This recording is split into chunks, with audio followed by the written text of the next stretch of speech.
Hello again, everybody. Welcome back to HemingwayLand.com, your source for quality, affordable land in the state of New Mexico. So, new property going live today, guys. One that I am genuinely excited about.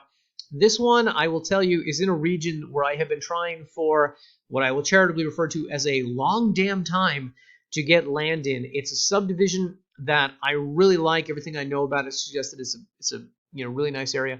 Number one, and number two, just the geography of the region. Everything that I know about this part of New Mexico suggests that there's just a lot to offer with a property like this. Now, the obvious thing is what you're looking at here with the header photo, which is the lake, which is Abiquiu Lake.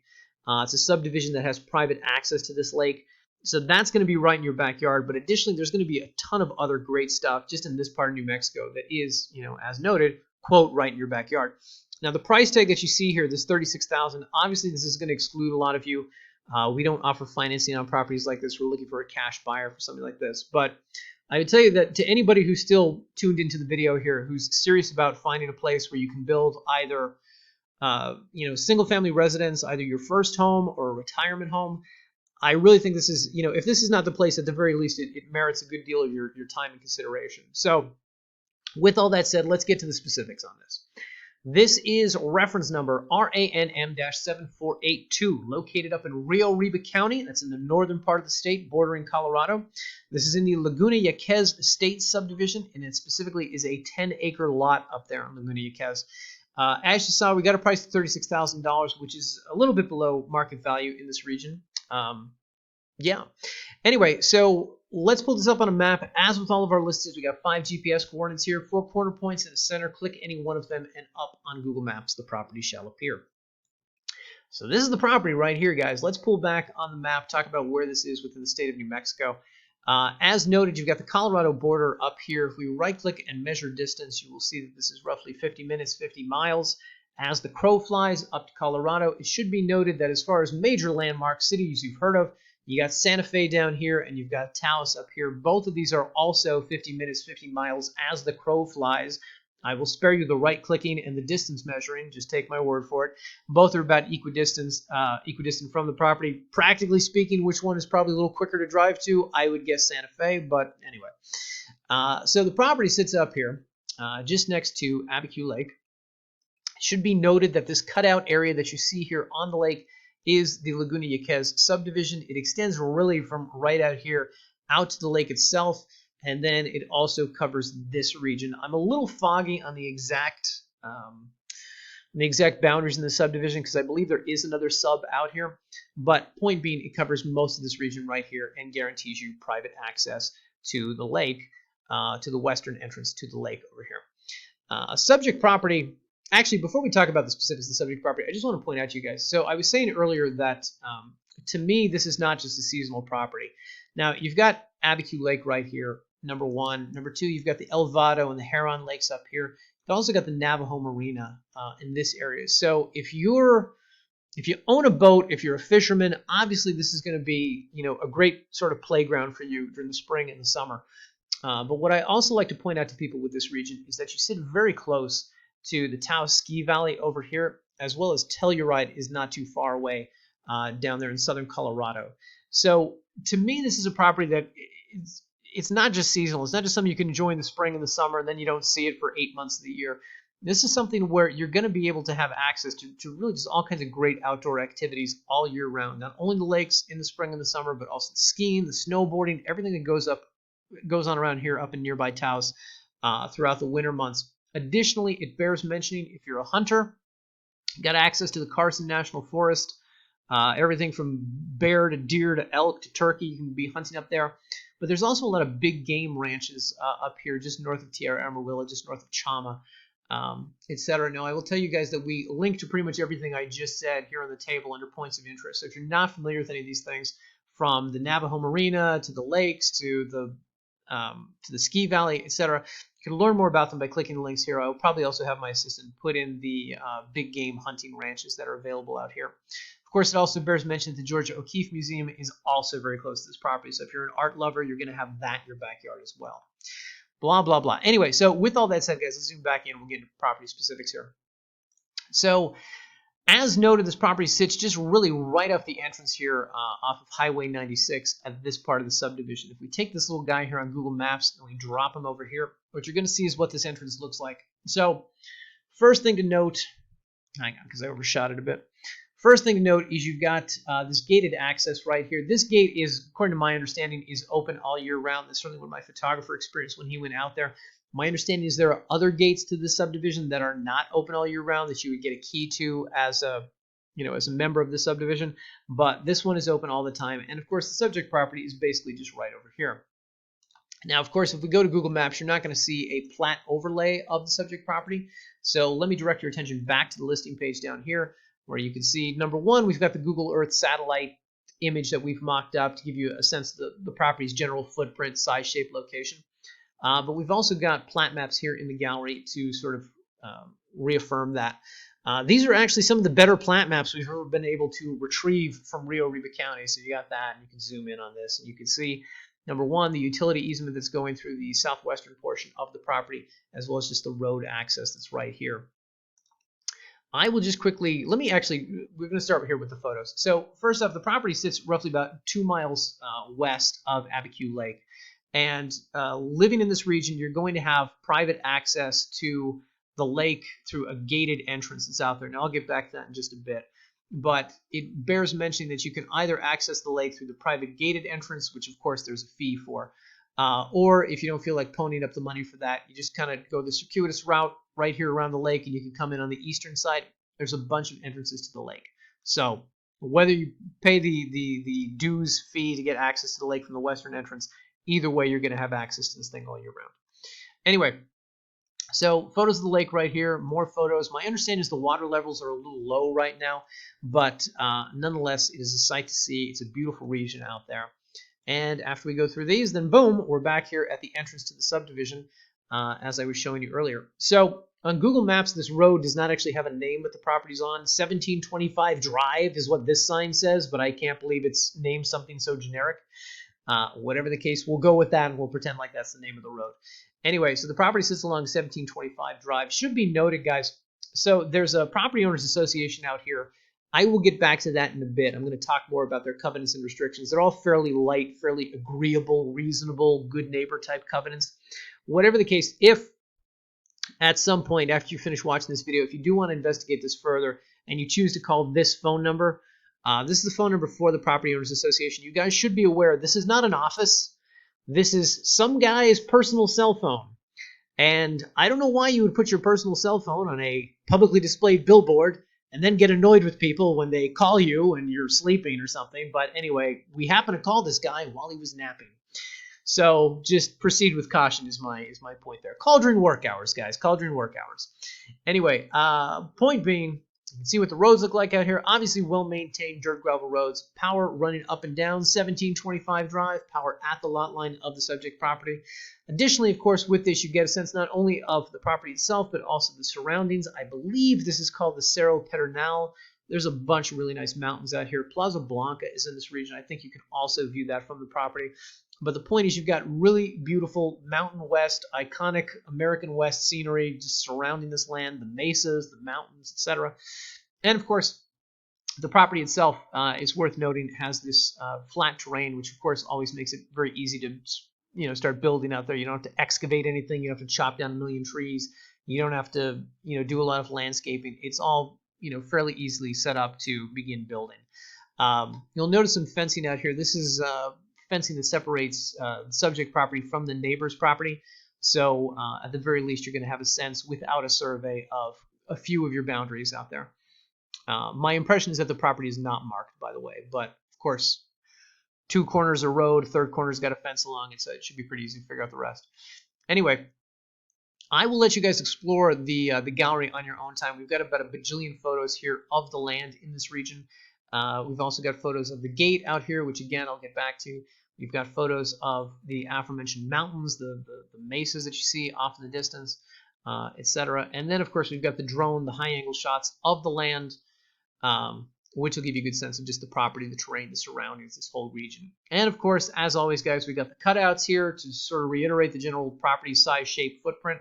And we're going to have a drone video down here at the bottom of the page, which I'd encourage you guys to watch as well, to give you even more insight into what it's like out here and exactly how pretty it is. So with all that said, let's talk about this property owners association. I know a lot of you guys sort of blanch at the idea of having any sort of POA, any sort of HOA that makes up rules, collects dues, etc. But generally, when you get into this price range, when you're buying land for this price, I think it's a good thing to have that, because these organizations generally manage to maintain the area in some way. They manage to maintain that scenic beauty that we were just exploring in the photos. And with that, they manage to maintain your property values, if not see them, inch up over time. So I think a property owners association in a region like this is a very good thing. We have some notes on it here in the table. Now, first off, to learn more about the covenants and restrictions in place at Laguna Jacquez, click here, right? So if you click that link, it's going to take you to, hang on, because I've got a million windows open, but boom, here we go. The covenants and restrictions within this area. Now, it should be noted, most of these are, so first off, this is about a 3-page document, or 2 pages, 1 page for notary down here. Most of this is fairly obvious good neighbor stuff, but I'm just going to run through some of the important points here. Point number 3, in order to assure harmony with the surrounding areas, the building shall be erected, placed, or altered in any way in any lot until a full set of architectural and construction exhibits and, hang on, I stopped reading, and a state and or county approved building permit have been submitted to and approved by, in writing, the Architectural Control Committee. All right, let's talk about that. So every time you ever see Architectural Control Committee in one of these covenants restrictions, one of these HOA documents, it raises the question, how strict is this organization? Is this an organization that is going to, check what color paint swatches you're using on the interior bedroom or something? Or is this just an organization that's trying to keep the riffraff out? So we pretty much asked that question directly to the POA out there. And the answer from the guy who eventually answered his cell phone is that this thing is in place. It's a fairly agreeable organization, but it's in place particularly to make sure that nobody dumps a bunch of trash cars on the land. Basically, it's out there to make sure that eyesores don't occur amongst the neighboring lots. So, just something to keep in mind. If you have aspirations to build something out there, probably as long as it's up to code and it's presentable looking, that's pretty much all they care about. I would be surprised if they allow for mobile homes to be parked out there. So that's something you may want to investigate. It's a question I don't believe that we asked, but I would be surprised if that's allowed out there. I think if you come back to Google here and you kind of look at some of the homes that are in this region, you have to go a little closer to the lake to see some of these. But you're going to see what look to be some, pretty respectable, pretty nice SFRs.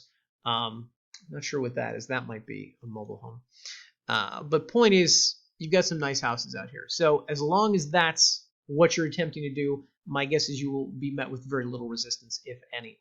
Additionally, let's also point this out here within the covenants, within the restrictions. Here we go. Number 4, no portion of the property shall be used for storage of unlicensed vehicles, hazardous waste, or garbage of any kind. That's just obvious. No overhead utility lines are allowed in any lot, blah, blah, blah. Okay, I'll get back to that one in a bit. No commercial or mining or drilling shall be permitted. All right, that seems pretty obvious. Large animals are restricted to a maximum of 3 per lot for 5 acres and 12 per lot for 20 acres. So somewhere in between is what you can have on a 10-acre lot like this.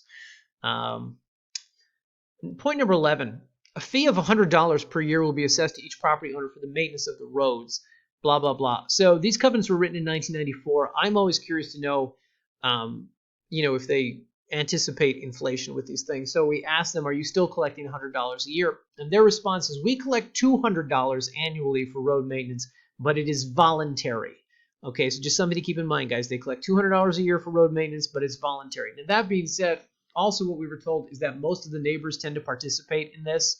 So maybe, even though it's voluntary, even though it's not obligatory, it's not mandatory, maybe you should anticipate, just as part of being a good neighbor, you too kick into the fund each year. So, etc. Now, one thing that's not mentioned in the covenants is this that I just want to point out here in our property-specific notes. The association, I'm sorry, no, not that one. The subject property boasts power at the lot line, but because Laguna Jacquez Development Corporation paid for the power line extensions to lots within the subdivision, there's a $5,600 fee to tie into the electric infrastructure, okay? It should be noted that the fee does not cover any construction costs or tie-in fees required by the local power company. Now, that may sound like a lot of money to you. I think that's probably shakes out to be a little bit less than what you would spend, or maybe a lot less than what you would spend on getting the power company out there to, start running lines and running power poles, to whatever you're building out there. So my suspicion is the $5,600, it's probably a good deal. That being said, we have down here under county contact information, we have the Jemez Mountain Electric Co-op. That is the power company that would service this region. If you want to reach out to them, first of all, we have the POA's number. If you want to reach out to them and talk to them about the finer points of that, that might be a good thing to do in advance of purchasing the property. Also, Jemez Mountain Electric Co-op, talk to the power company. Just talk to them about, here's the situation. I'm tying into power that already exists out there, blah, blah, blah. What is it going to take logistically, expense-wise, for me to get hooked up to the grid, for me to have power running to this, 4,000 square foot home that I want to build, or whatever you're doing, etc. Next, another thing I want to direct your attention to, you guys here, Laguna Jacquez Association has a private boat ramp situated along the western shoreline of the lake, of which LJA, boat ramp members are the only authorized users. Now, a boat ramp membership may be purchased for a one-time fee of $2,500. If you elect to purchase the ramp membership, an access key will be issued to you to pass through the yellow gate located between the subject property and the lake to its east, blah, blah, blah. And of course, if you elect not to purchase a membership, you can still access the lake from the other side of the lake. So just to go through this, the yellow access gate is out here somewhere. Property, of course, is over here. The yellow access gate we have pictured in the photo gallery here at the bottom of the page. I'm probably doing way too much scrolling and you're all getting dizzy. I apologize. But anyway, this is that gate. As you can see, the lake kind of off in the distance over there. And this is the sort of bolt that's on the thing, the punch code and the bolt over here. Point being, you can either get access to that by paying a one-time membership fee of $2,500, or if you're like, F that noise, I'm going to go to the other side of the lake, you can do that as well. Whatever the case, just want to make you guys aware of that. Now, also up here within the table, we also talk about some other things. I was mentioning earlier the Rio Arriba River, which is very close to this. Here we go, because I know nothing about fish. This is from our fish research. Stocked with walleye, small mountain bass, rainbow, and brown trout. So obviously, you're going to have access to the lake where you can go fishing.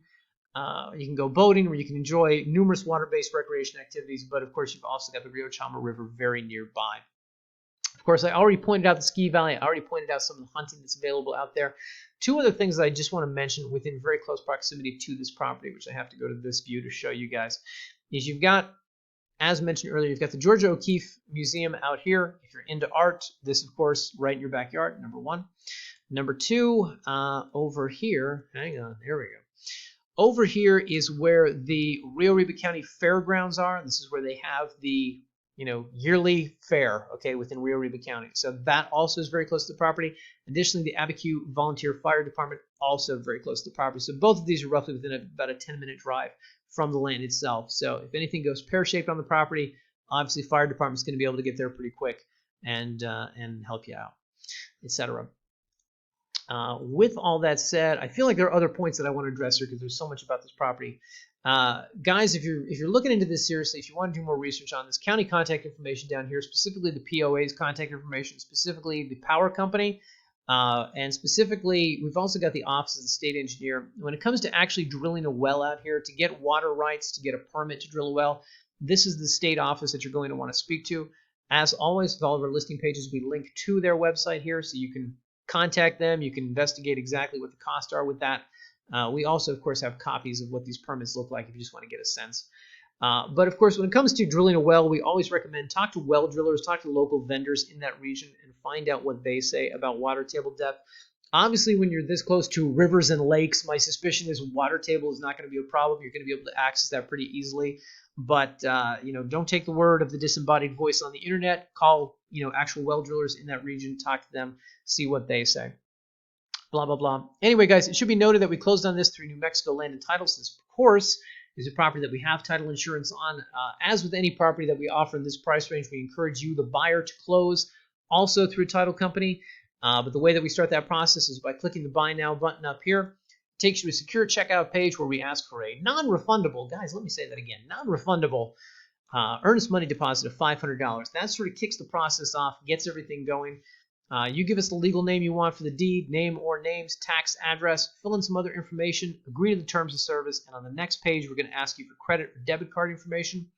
But the way that this process works, guys, is you put down the $500, we're going to draft up a contract. You sign it, we sign it, we're going to submit it to a title company, and we're going to let them do the rest. So they are, essentially, we're not going to touch the rest of your $36,000 until such a time as the property has been conveyed into your name. That is the benefit. If you're not familiar with title companies, that's one of the benefits, is that they're going to act as a sort of third-party intermediary between you and us to make sure that we're doing what we say we're going to do and to make sure that you're doing what you're saying you're going to do.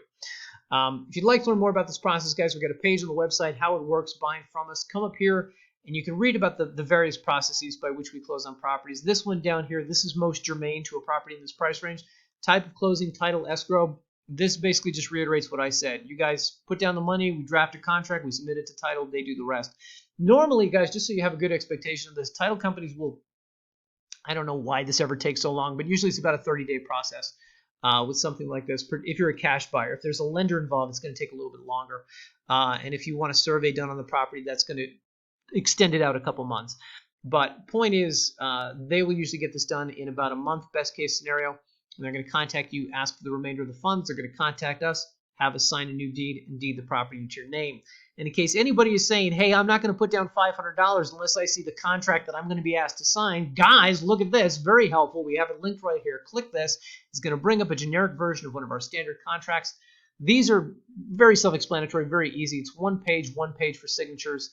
You can have your attorney look at it if you like. I'm sure they enjoy their billable hours, and they'll love to charge you, way too much for a one-page document. But overall, this is fairly self-explanatory. This just enumerates the terms that we like to do these deals under. Anyway, blah, blah, blah. Guys, I hope you really like this property as much as I do. As I said, it's not only just the private access to the lake, it's the private access to everything else that you've got in that region, from Heron Lake and Elvado Lake and Navajo Marina to Taos Ski Valley and Telluride up in Colorado. There's a lot to do out here. And, honestly, Santa Fe and Taos, both really hip, cool, artsy towns, are not too far from the property itself, etc. Española is fairly nearby, roughly about a 20-minute drive. That's where you're going to find your nearest Walmart, your nearest Home Depot. That's going to be where you do your grocery and supply runs. But really, all of this is just right in the backyard of this property. So, again, to anybody who's seriously looking at building you've got a bunch of money saved up, you're going to build a really nice house, whether it's a first home, whether it's a second home, whether it's a retirement home, I think this is just a great, great, great part of New Mexico to live in. So with all that said, guys, I will let you explore the listing more on your own time, explore the photos, do some due diligence, contact any of the contact numbers that we gave you there. But this one is really worth your time, worth your consideration. So thanks for watching, guys. We'll see you in the next video.